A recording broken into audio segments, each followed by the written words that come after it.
Ayan, good evening. 25K lang offer sa atin ni Gcash sa loan. Kaya lang babayaran muna natin yung isa pang loan para 50K. Wow, sarap, yummy. So may isa pang loan tayo kaya ipapakita ko sa inyo paano mag-pay ng G loan, no, dito sa Gcash. At pag good payer ka, syempre malaki ang offer nila. Kaya bayaran nyo yung inyong mga bill, Meralco, water, Gcash ang gamitin nyo para offeran din kayo ni Gcash ng G-loan para makapag-loan kayo. Okay? Ito, ipapakita ko sa inyo kung magbabayad muna tayo ng ating loan para offeran tayo ng Gcash. Ayan, magbabayad na tayo sa Gcash.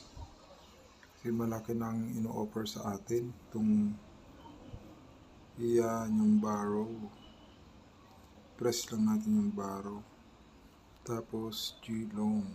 G-loan. Check natin yung babayaran natin. Kasi malaki na ino-offer. More or less 35 to 50K na to. Bayaran natin siya. Pay. Yan. Press lang natin yung pay now. Pay now.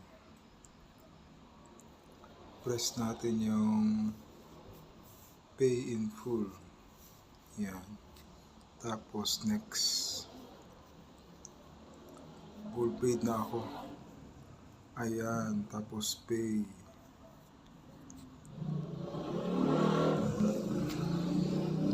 Ayan. Full paid na. So, balik tayo. Yun. Paid na siya.